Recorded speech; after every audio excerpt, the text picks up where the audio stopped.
Welcome to the 15th episode of the Talent Intelligence Collective podcast. Before I intro this one, I wanted to let you know about the upcoming Talent Intelligence Awards. To celebrate the best, most insightful, most innovative talent intelligence work, the Talent Intelligence Collective is excited to launch the 2021 Talent Intelligence Awards in partnership with Stratigens.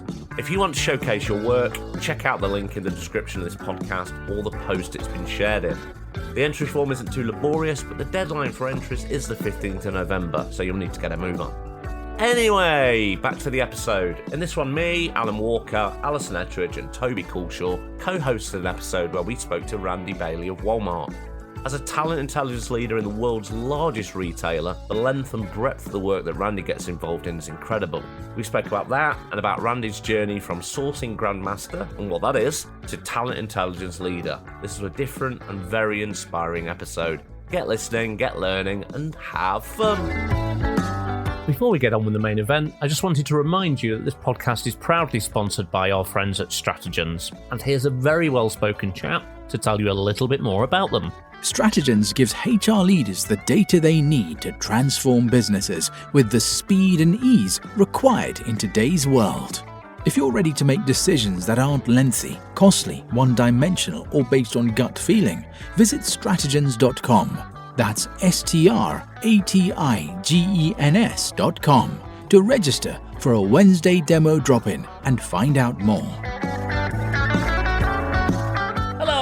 I'm Alan Walker, and welcome to episode 15 of the Talent Intelligence Collective podcast.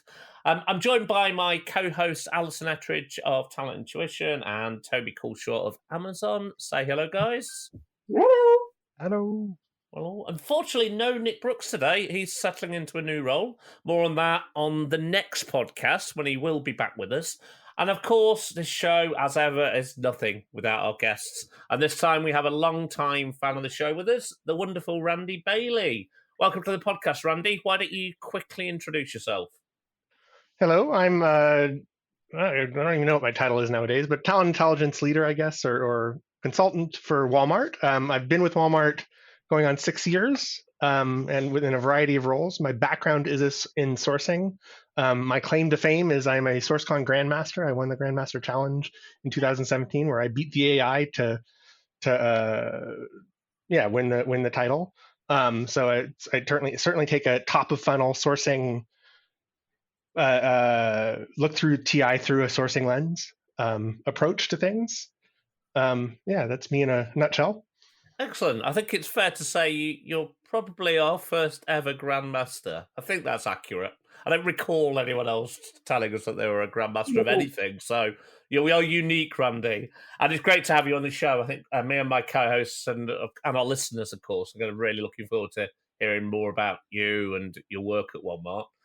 For those newbies listening, in just a minute, Toby is going to lead us through the news, tell us about some of the thought-inducing topics that are happening around the world of talent intelligence, and we'll all get involved in a discussion around those. And then Alison, on her own today, because we're without Nick, will fire questions at Randy about his career and views on all things TI, and anything else they and we think we might want to hear about from Randy. So let's do this thing. Toby, what's happening in the world? So news-wise, there's been a fair chunk, but it's all kind of something similar, if that makes sense. So we've been facing everywhere pretty much a widening labour market gap. British Chamber of Commerce has been commenting on the data from the ONS, so Office of National Statistics, and the BBC Director of Policy, Director of Policy James Martin, commenting about the fact that the overall economy is climbing back to pre-pandemic levels, but the real highlight was that there remain very real difficulties under the overall numbers. And there's a big skills gap that we're seeing, obviously rising costs, and the pressures around costs are increasingly difficult at the moment. Big old tax burdens coming through, really highlighting the fact that the government really needs to act to improve business conditions. And I think that's something that's already an issue, but also the data didn't factor in the fact that furlough is ending. Furloughs are a big government scheme to obviously help support business and support workers, etc. That ended in September, and that hasn't really kicked through in the data yet from the ONS. So I think that skills mismatch is going to really change once again once we see that kind of the impact of furlough, whether we're going to see unemployment kick through, whether we're going to see those people going back into employment or continued employment. I think that's going to be an interesting one to watch. But yeah, we're definitely seeing across the UK at the moment some real issues on that labour market side of things and the skills gap that's presenting. Was there any ideas around how they want the government to act? Was it all around tax, or was it anything else? I don't know. Maybe we could come up with some ideas here. Probably lots of ideas. I don't remember. But fair enough. Fair enough. I guess Randy, you're hearing similar things your side of the ocean, are you? Absolutely. But it's I always struggle with the macro versus micro economics of this kind of thing and really understanding what's going on and how that impacts what we're doing. I guess I'm just not close enough to that level at that the higher end. The macro picture for this. But I think that's a great point there, because I think that drill through is probably something that a lot of TI teams struggle with. How do we relay that kind of macro view to what's going on the ground? And I think that drill through is one of the hardest things to get right. And it's whether that's on kind of data points or whether it's through to the actual reports and how they're produced. I think it's a really difficult thing to get right. I think that this one's quite interesting. So they talk about improving the business environment. So that's, for the most part, taking away some of the tax burdens, particularly on some of the small and growing businesses. But fundamentally, this is about the skills gap, and this kind of decline in supply of labour against certain skills. So as ever, they're talking about expanding the shortage occupation list. And that's where I think it ties into your comment, Toby, is that if the UK is having to expand its shortage occupation list, that's saying that we need to bring in other workers from other countries in order to help us close the skills gap, which means we're back to talent intelligence, which means we're back to having to look through the macro lens. So I think that's where the link is and where it becomes quite interesting. There are very real cost pressures facing businesses. And then I think the second thing that's interesting about this, and I think this is true of organisations anywhere, is we all understand that there's going to be a skills gap, and we all understand that our kids are going to be doing different jobs and jobs that don't exist in 10 years' time. But none of us have learned how to peer around the corner and see what that is. And I also think that there's something about being able to, organisations don't understand strategic workforce planning at its best beyond 3 years. So if we're talking about a skills gap and new skills that are kind of 10 years around the corner, and then we're talking about what does your organisation need, and they can't see past 3 years, I think it's the role of talent intelligence to try and fill that gap. But it's a pretty big gap to try and fill. Is it filling the gap, or is it just helping a conversation? Because that's something that I've been finding just in our reports. We're often not solving the problem, but we're helping the organization with the conversation to help get to the right answer. We may not have it yet. We don't have it yet. But it's that conversation. I'd agree. I think we set the feasibility and we highlight potential risks that we're exposed to. But I don't think we're necessarily positioned right to solve all the problems. And I think I don't think we have the data. No. And the thing is that a lot of the, particularly a skills gap long-term thinking piece, I think a lot of it ties into the demand side. None of us are going to be able to forecast out what that looks like. But the difficulty is the supply side. It isn't producing the talent that's flexible and nimble enough to move with the whole culture of continuous learning. The education system, and I know we've spoken about education system in the past on this podcast, in most countries isn't geared around a culture of continuous learning. And I think that's probably the bigger piece that I'd like to see the BCC kind of pressurizing the government on, is how do we produce an output essentially from the education system that is going to be more geared around continuous learning rather than the rote learning environment we're in at the moment.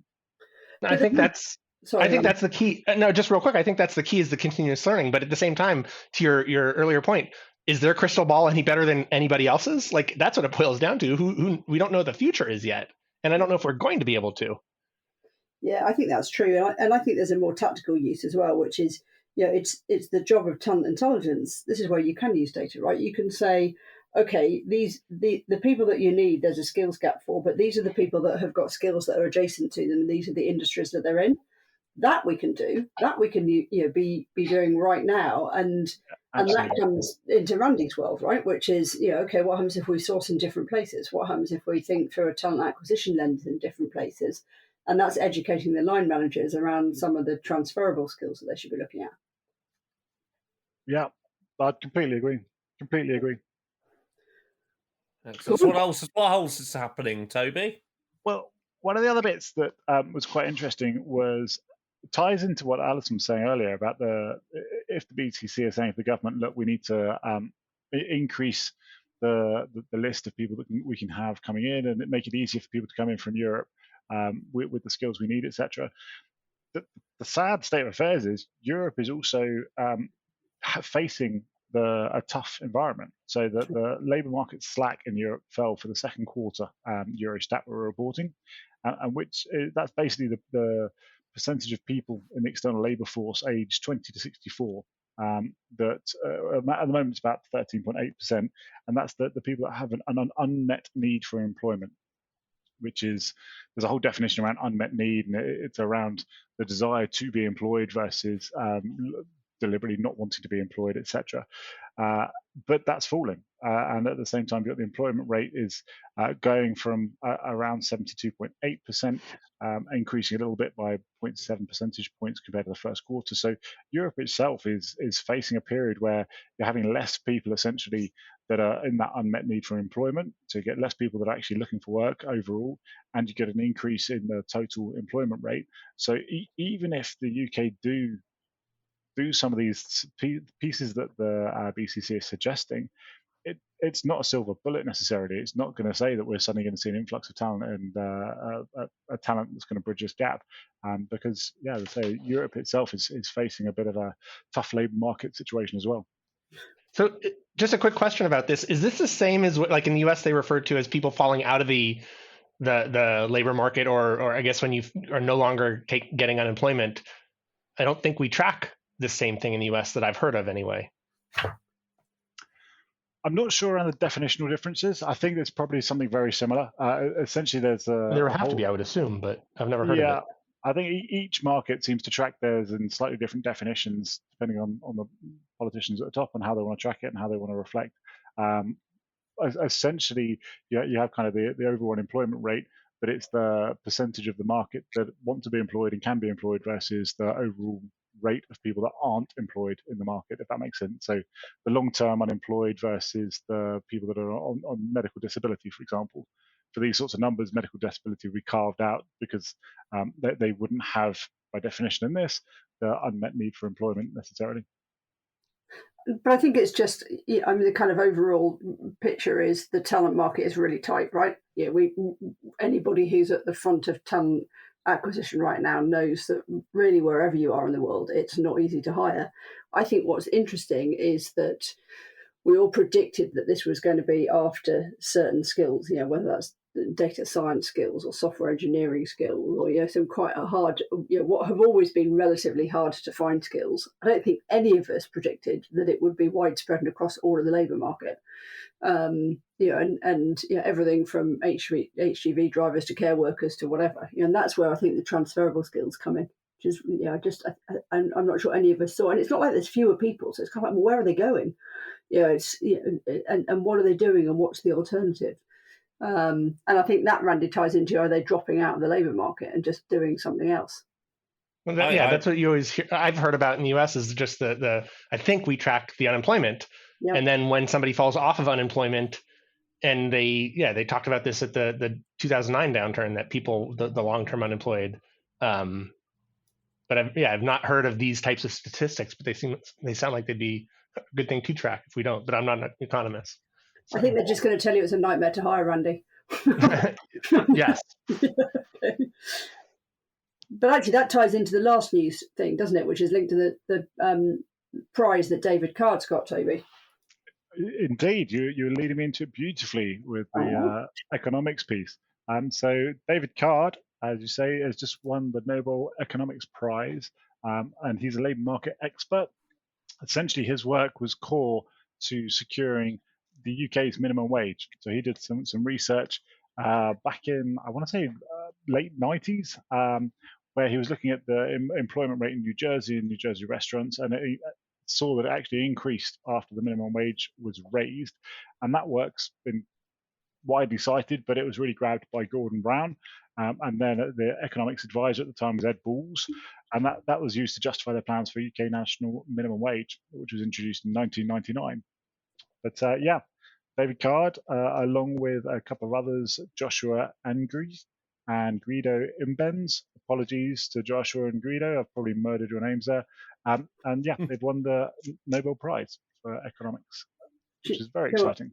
I love this one because I think, and we bang on all the time, and I know people hate the term human capital, but if we bang on all the time, if companies managed their financial capital in the same way that they manage their human capital, they would, the majority of them would be bust fairly quickly, right? Because it's just not managed with the same rigor.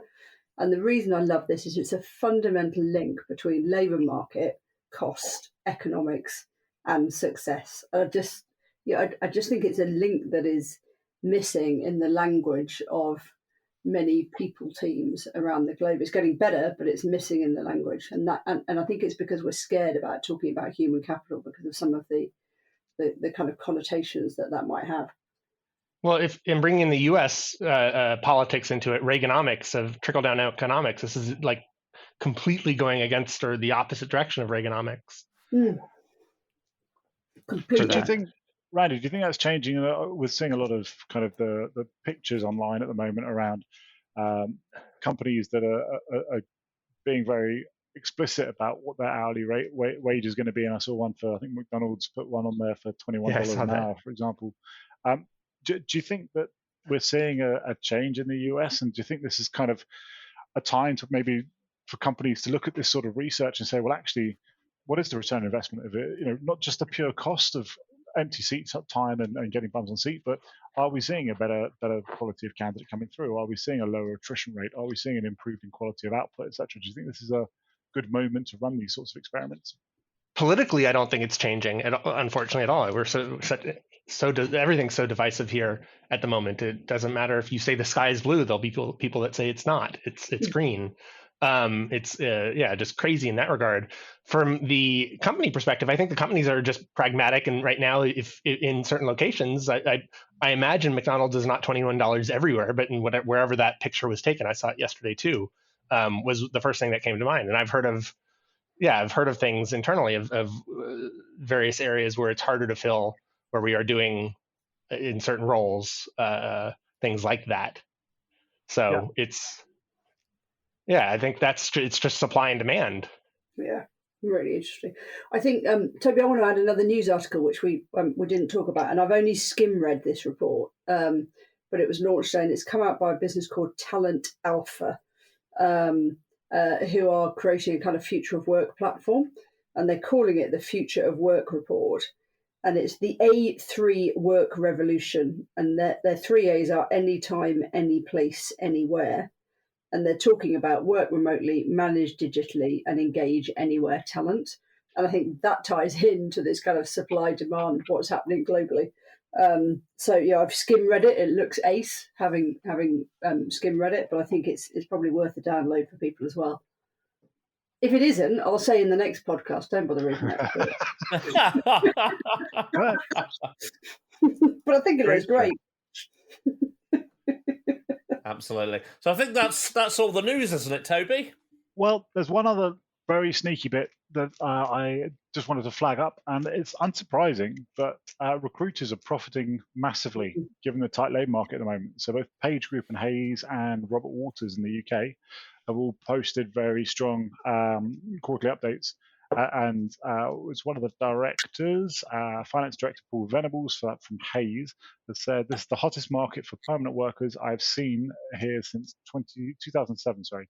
Particularly technology, marketing, and life sciences, which are well above pre-pandemic levels. So I think a lot of teams out there that potentially were underfunded, so internal recruitment teams underfunded potentially last year, struggled to rebound and beef up this year, and having to go out to their supply chain and their vendors to supplement that, which means, there's a lot of work out there for agencies at the moment.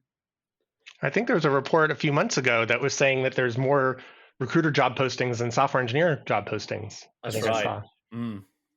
That's right. Insane. Yeah, it's as hard to hire recruiters as it is to hire anything right now.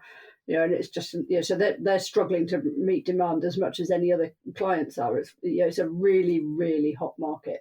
But that kind of leads itself nicely, Randy, into everybody needs a sourcer, right? Well, needs, I think, better talent intelligence. Okay. Can you talk to me a little bit about sourcing and grand mastering, and help me kind of get into your world? How does it start? So the Grandmaster Challenge is an annual event that SourceCon hosts. And it's each year that the challenge is different. They vary from year to year. When I finally won, it was my fourth rodeo. I had been a 3-time finalist, but I finally won the prize after 4 attempts. And the final that year was they gave us 6,000 resumes, 3 anonymized job descriptions, and we had to figure out who was hired, who was interviewed, and who was sourced from those, essentially stack ranking for each of those 3 job descriptions.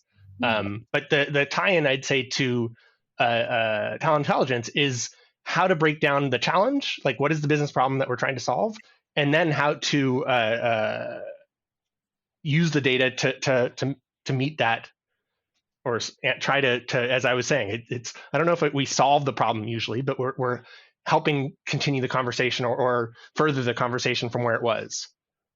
And how's some of these are. Is it judged based on the number, like kind of like the percentage that you get right? So that year, yes. And we could do a podcast on what I did to break down the challenge. It was I didn't set out to do this, but what I essentially did was reverse engineer it. I was able to figure out eventually all 3 job descriptions really were.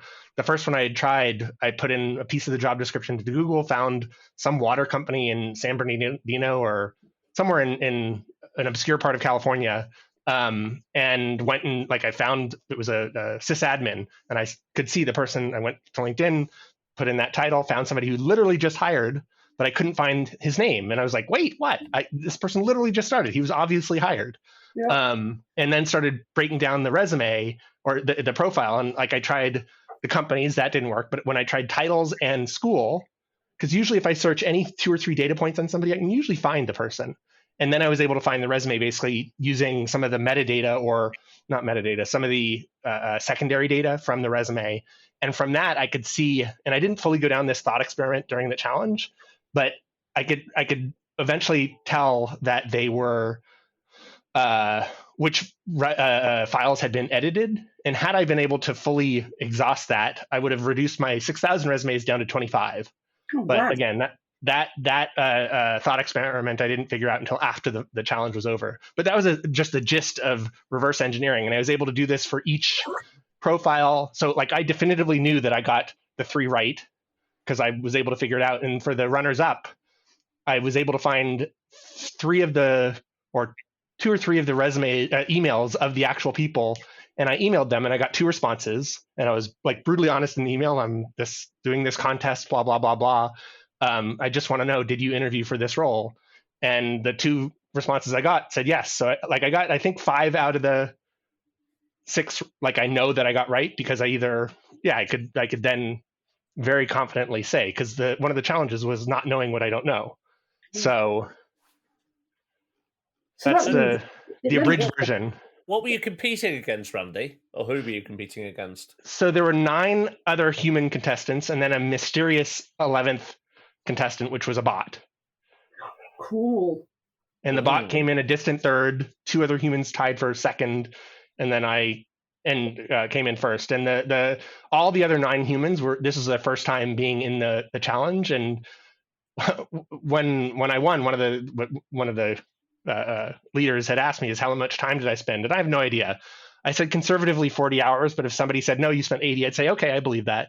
I kind of disappeared for a week because you had a week to do it. And it was, I know, over Valentine's Day, and my then fiance was not pleased with me, but I was very, very occupied. So yeah, I don't really know, but the others had said 10 or 15 hours. And so part of it, I think, is just perseverance or tenacity is one of the things that set me apart. I think it's really interesting because I think it ties into something we spoke about with Aletha Dennis way back when, which I think we might have been episode 3, not too sure. 3 or 4, I think. Yeah. Who had won DEF CON. I think she'd won Capture the Flag and some other bits at DEF CON.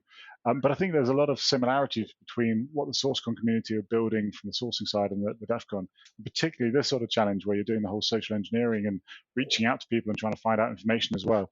I think when I said that I did that, the game masters that had put this together were absolutely horrified because they'd given out this live data, or it wasn't live data, but I was able to figure out the real data, and I did not break any rules. There were no rules against this, so to me it's all fair game. But yeah, they did not think that you were going to go down that path. But I think the other thing, and Alison, I know I'm jumping on your section, so I will leave you alone. But I think the other thing I'd just say on this is it's a great example of, I think, the skills that are very transferable from sourcing to TI, which is the problem solving and trying to understand the context of things. I think you have 2 different types of sourcer in my world nowadays. I think you have the sourcer that's a process administrator, and will go through the steps of sourcing and go onto LinkedIn, do the searches, send the emails, get the response rate, etc. And then you've got the sourcer that's a problem solver. And it just happens that they're working within sourcing. And I think the latter of the 2 transfers across to talent intelligence really well, because it's, once again, it's a problem you're trying to solve, and it's just digging around that, and it's just finding data points to work through the problem. Absolutely. And the one thing I would add to again, what I think set me apart, or the part that I think the big learning for a lot of people is what I did. It's going to take AI a really long time to be able to think that laterally about about a problem. And I think I maximized what a human brain can do pretty easily, making these different types of disparate connections once you start to see the patterns. And I think that's the big takeaway from beating the AI. I love that. That's so interesting. Sorry, Alan, go ahead. That's all right. I was going to say, so you're now a talent insights consultant, Randy. So I'm sure you're still doing elements of the sourcing stuff and you're still using elements of those skills. But since you've went into that role, what new skills have you had to learn to kind of fill in the gaps to do the TI piece? So one of the things that I'm not at all good at is putting reports together, putting the visuals together. Like, I was much more about the data and what is letting the data tell the story. And I learned earlier on in my career that the making something pretty or having visuals is as important, but it's just not as something that I'm as good at. But like, one of the technical things that I've learned in the last 6 months or so is with Power BI using some GIS, the mapping information, to help tell stories. We've done some fun projects with that. But 6 months ago, I'd never touched Power BI. So it's every day is a learning curve with it, and I'm getting better and better. But I'm not a master at all at that yet. How do you think that, therefore, sourcing has changed in the last 10 years? So has gone from I think it's information overload. I think there's lots and lots and lots of shiny objects. I have always said, and I will always say, the very first tool when I'm doing sourcing that I'm going to go to 100% of the time is LinkedIn. Mm-hmm. There are a lot of other good tools out there, some of which I love, but it's still, they're all based off of LinkedIn data, and I want the original source. I don't want data that's a day old, let alone weeks or months from when it was last scraped. So I've said very publicly, if I were doing sourcing and I didn't have a LinkedIn recruiter seat, I don't think I would take the job. I can do everything I can do without LinkedIn recruiter, but do you want to pay me to find the best people, or do you want to pay me to not pay LinkedIn?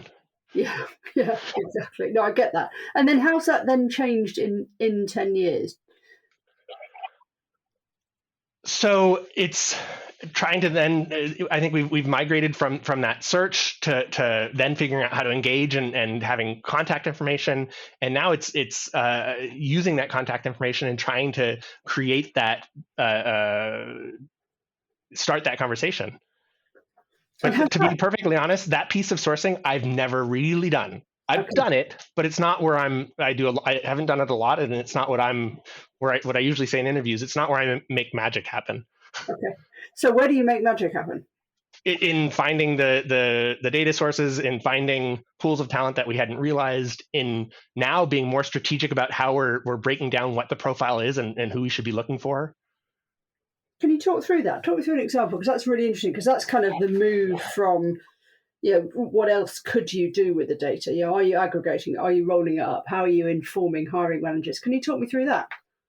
So trying to figure out, and it's so many roles now I think are very ambiguous about what they're actually doing and what type of person is going to have done that skill set. And like with all the different, I don't know, what were some of the titles we just had? Operations manager. Yeah. Operations manager you can see in probably almost every function to some extent. Yeah. And so what is an operations manager? And trying to figure out what the profile for the different functions, and then how do you search for those? That would be an example. A simpler example, like with finance, is very easy. Audit and insurance, like the companies I've worked for, often they've wanted out of the Big Four, and then it's a very structured career path that they have. But for something more ambiguous, it's tough.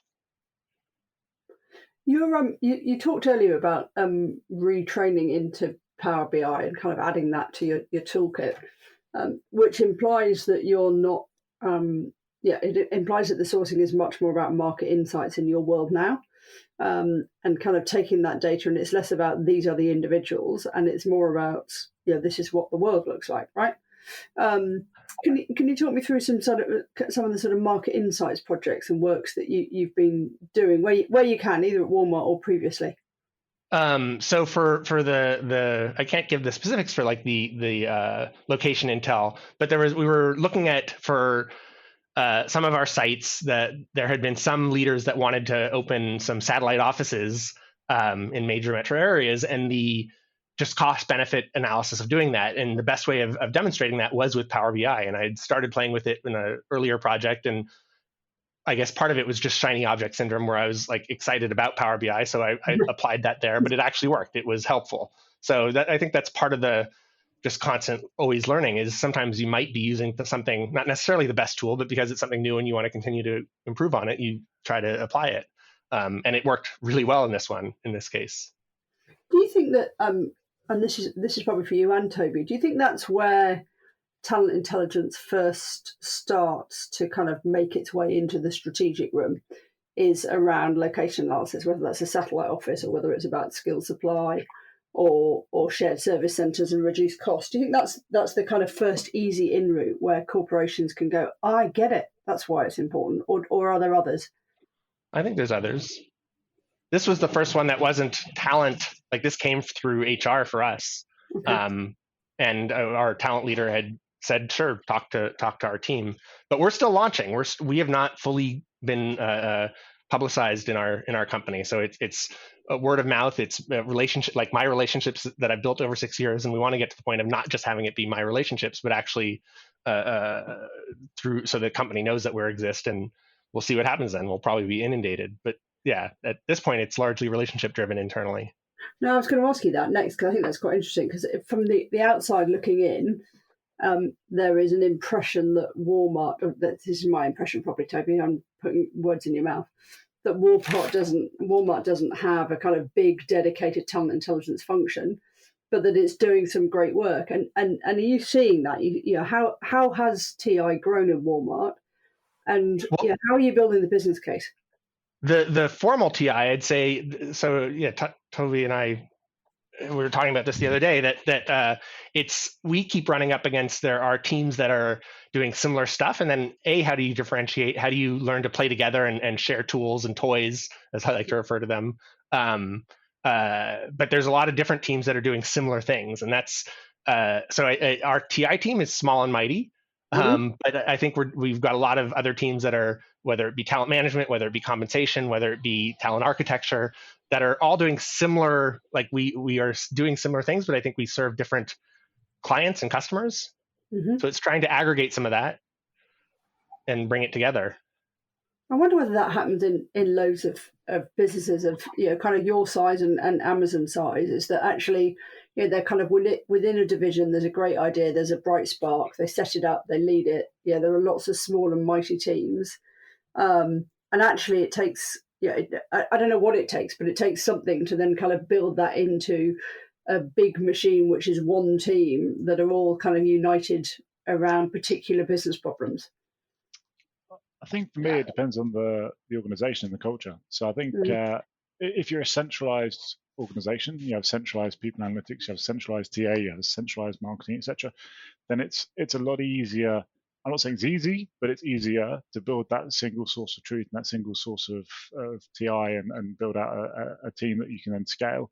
I think if you're in a culture that's heavily decentralized and there's lots of silos, that can be much harder because you can build capability that may go pan organization, but you're building the centralized function is always going to be culturally at odds with the rest of the group. And to Randy's point earlier, I think we're in a similar organization where there's lots of teams doing similar work just because of the size and the scale, and having that communication pan team to see, okay, well, how do we make sure we're aligned so we're not duplicating and we're not all reinventing the wheel, etc. It's really hard. There's no really easy solution. It's a hard thing to try and align. I would say, is it confusing for managers and leaders as well, because they don't actually always know where to go to find out answers? At Walmart, absolutely. And I would say that we've had quite a few reorgs, and each one I think we're getting closer and closer to the truth. I think we have amazing leadership that's doing a great job at that, but I think we also have a long way to go. It's step by step, but we're going in the right direction. I think that also ties in, though, to the conversation we had yesterday on the Talent Intel Collective monthly meetup, Randy, where we're saying it's almost not around what function you're in. It's the output of your team, which will just decide what the overall should be. So I've spoken before about the fact maybe we need to align with HR analytics, people analytics, workforce strategy, etc., and have a workforce analytics and strategy function that's broader, and we sit there with an analytics and Intel hat on, but then that doesn't necessarily tie back for the sourcing piece. We've discussed previously about having a centralized central intelligence function with marketing intelligence and us and business intelligence, etc., etc. I think it's each organization, you almost need to just sit there and go, okay, who's the customer base? How is this going to be used? And what do we need to align? Yeah, and it was some of the earlier podcasts that had, maybe it was either you or Nick had said that, like, you start getting questions from other leaders. And I think as the just all of this has progressed, just various intelligence of all sorts, that each leader is probably going to have their own pocket of where they go, their resource to go and try and get that kind of data. And so I wonder if we're really going to see that from the business. And to the point I made yesterday, I think the niche we're carving out at Walmart is to look at it through specifically the talent lens, the talent acquisition lens, with what we're giving to our clients and our customers. I still think that there's kind of this piece that the power of this is when organizations can scenario model really effectively, right? And then they can use their internal HR analytics and they can use external data, wherever that has come from, to kind of model around their workforce planning. And you almost then end up with this strategic talent intelligence function, or whatever. It doesn't have to be called talent intelligence, but a strategic intelligence function that's about driving the workforce and managing human capital in a better way. And then you end up with tactical talent intelligence, which is, okay, and how do we action what we're seeing? How do we action what we're seeing now in order to change our organization? And that's where I think it ties together. I mean, Toby, I know you and I talk about this, and all the time we end up going around in circles, and then you change my mind. But that's kind of where I land at the moment. And I think you've got to have the tactical, right? Because you can't not have people coming into the organization. And we've talked about how hot the market is and how difficult it is, and therefore you've got to be a step ahead. But you've also got to be able to look through a strategic lens and say, and what does the future hold? One of the things I wonder. Sorry, Randy, you go. One of the things I wonder, and something that Meta McKinney said yesterday on the call, Toby, was just how much of it is just because nobody else is looking at it, and like somebody that has that curious mind digs in on something. That's a good question. Yeah, absolutely. What was she talking about? I don't remember what the example was was talking about yesterday, but yeah, that's something that I think happens a lot, that somebody gets curious. And I completely agree, and I think particularly the problem-solving source we discussed earlier. I think that those are the sorts of individuals that do get curious with this sort of stuff, and they start saying, "Well, why is this happening? How is that happening? What does that mean?" And I think TA, we have a wealth of data available to us, but I don't think we're great as a function at telling the rest of the business it's there. And it comes to a point you actually mentioned earlier around how you're standing up at Walmart and the fact that you haven't gone out and kind of sold yourselves to the business yet. I think as soon as you do, I think the demand will snowball. And I'm yet to go to a business leader that does, once you say, look, this is what we can offer, this is the capabilities, this is the data. I'm yet to meet a business leader that doesn't want this stuff. It's just to a person they don't know exists. It's all new to them. So I think once you start going beyond TA at Walmart, I think you'll see the demand go through the roof. How do you describe that, Toby? Describe what, Alison? So when you're saying this is what we can offer, what are you saying? I say that the team offers. We look at the feasibility and the risk exposure of what we're planning from a labour market perspective. It's a short elevator sentence. Obviously, we can break into whether that's competitor analysis, location studies, et cetera. But essentially, for me, it comes down to feasibility and risk as the two things that we're really offering. What do you mean by risk? So the risk we're exposed to in the sense of if we're looking to expand in a given location and we're going to put all our eggs in that basket and say, yeah, we're going to, whether it's an expansion, whether it's a land and expand, whether it's buying a company and wanting to take it from 60 people to 6,000 people, etc. Quite often those sorts of decisions have been made historically without external labour market feasibility. So if you're overlaying that with, well, actually the risk we're exposed to here is we're not going to hit our annual goals, we're not going to hit the growth forecast, we're not going to get the return on investment from this acquisition. Equally, the competitor in location Y could be growing massively and actually hoovering up our talent. So the risk is actually we're going to put all our money into this venture and we're never going to grow it in the way we are because competitors are going to hoover up our talent. Or in the past, I've been in situations where the risk has been Amazon's coming to town. And we've been in sites where it's gone, yeah, do you know what? This is a great site. It's been a great site for 3 years since we've launched it, but Amazon's coming to town. How's that going to change? What's the risk we're going to expose ourselves to here now? What sort of percentage of our workforce do we expect to get hit by the Amazon coming in and expanding their operations, etc.?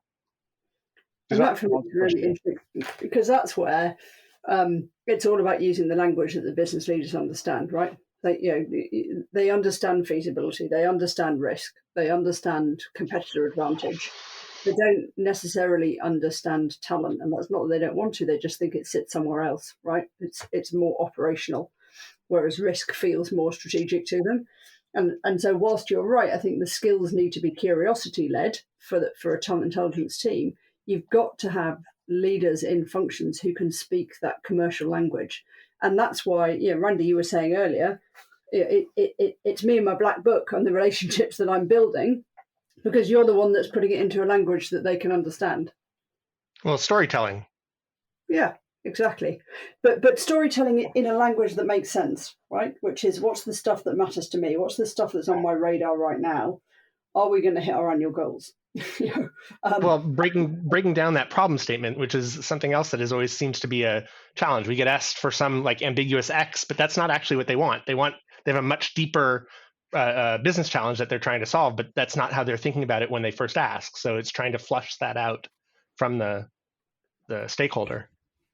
So on that basis, what advice, Randy, would you give to an organisation that's out there now who've got maybe a great sourcing team and who are looking at how can they build an insights team, a talent insights team or a market insights team off that? Where do they start? What does that conversation start. To Toby's point, I think it's less about a sourcing team and it's more about having that. Well, I don't know if Toby's right, but if I certainly like what he said with this curiosity type of sourcer. Are there other kinds? I don't know, but that's certainly one that I would try and focus on to be able to think about solving problems creatively. A creative problem solver. So, but are they then looking at a problem that's come in and going to the line manager and saying, I think we could do this differently, or are they being quiet, sitting at the problems coming in, thinking about them collectively, and then going to the leadership and saying, these are all of the things that we can do differently? So, is it big bang or little by little? For me, it's the former. Yeah. Yeah, I'm always like. I say to my boss, I've got 1,000 ideas a day. She hears about probably 900 of them. 99.9% we don't touch, but those really good ones, and each one at the time is really good, but the really, really good ones are the ones we end up that either stick with me and I just keep going and the idea evolves. And then eventually, to me, I always say, I'll have a piece of a great idea, but it's never the full idea. It's never the full end solution. I need that just feedback from other ideas that either all build off what they say or vice versa. And I don't care whose idea it is that we ultimately go with, but it's getting that game-changing idea. So where do you go when you've got that piece of an idea? Is it just verbalizing it and then kind of noodling it around a team that brings it to the fore? And therefore, is this about having the culture and the environment to feel that you can do that? Or is it just that you just keep going and you just kind of bang down the door because you think you've got a great piece of an idea and we're just going with it anyway? Probably earlier in my career, it was banging down the door. I've tried to learn, I guess, more tact, having a little bit of tact sometimes anyway. I don't know. Yeah, it'd be interesting to ask my leaders if they think I've got tact. I don't know. But yeah, it's I think the good ideas, they stick with you or they circle back. There was one that I've been working on for years and always, every time I get tripped up by something in our systems, and I've made some big progress in the last week, and it's something so big and obvious, I don't even want to say it because it's embarrassing that we haven't been able to do it. But yeah, it's just constantly, there's some things that you just come back to. Do you, oh, sorry, Toby, you stuck your hand up. Go ahead. I was just going to say, I really like the journey of the going through from kind of the sourcer and sourcing intel and now trying to stand up the TI. And it's possibly a question that's the wrong time in the call. But if you had to give kind of yourself advice, if you looked back to yourself 5 years ago and you're kind of looking towards this sort of world and trying to stand up TI for the first time, what would be the advice you'd give yourself to kind of fast track where you are and where you want to get to? Boy, that's a tough question. Sorry, I probably should have asked it earlier when you hadn't been on, hadn't got slammed for 45 minutes on questions. It's just always being curious. Is I don't know if I could have done I don't know what I could have done differently. I wish I was better at just presenting the ideas. Maybe if I weren't as aggressive about like going forward with some ideas, taking some of that latter approach that Allison just mentioned, not always going with every single one. I guess that's what I've kind of changed over time, trying to filter what goes up to the next level. But yeah, that would be, I'd say, one of my own self-learning. Randy, let me throw that back to Toby. Toby, what would your advice be?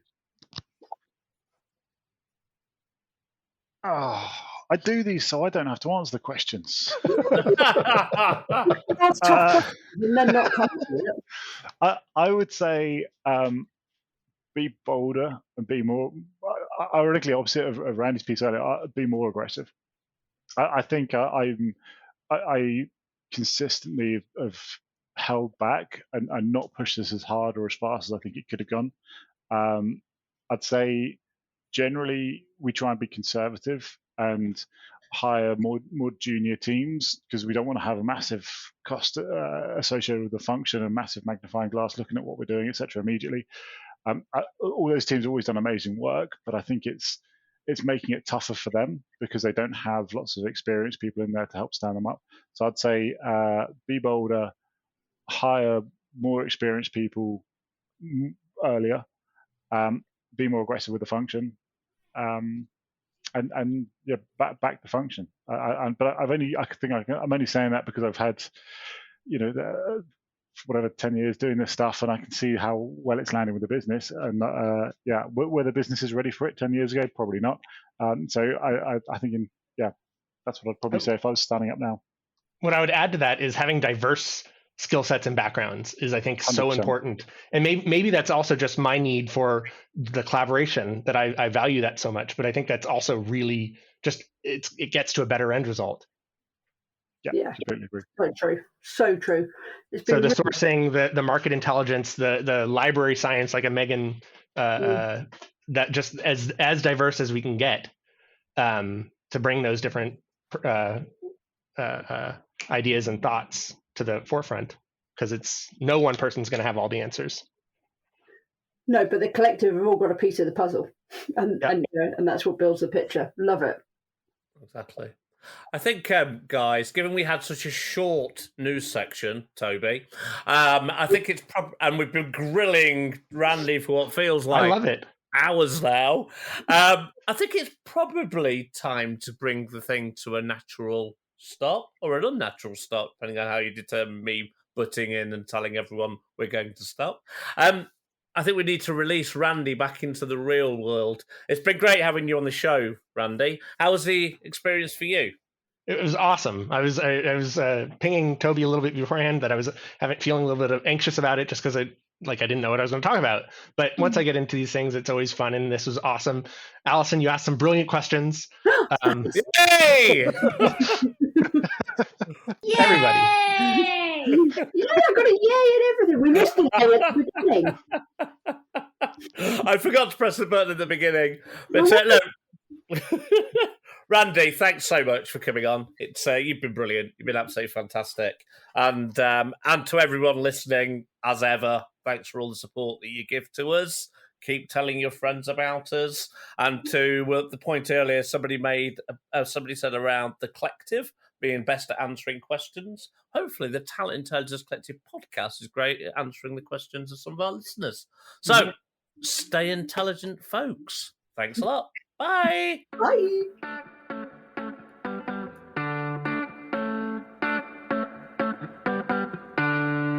Thanks for listening. Before you go, I wanted for the last time to remind you about our generous sponsor, Stratigens. Here's that posh chap again, telling you about their fabulous product. Stratigens gives HR leaders the data they need to transform businesses with the speed and ease required in today's world. If you're ready to make decisions that aren't lengthy, costly, one-dimensional, or based on gut feeling, visit stratigens.com. That's stratigens.com to register for a Wednesday demo drop-in and find out more.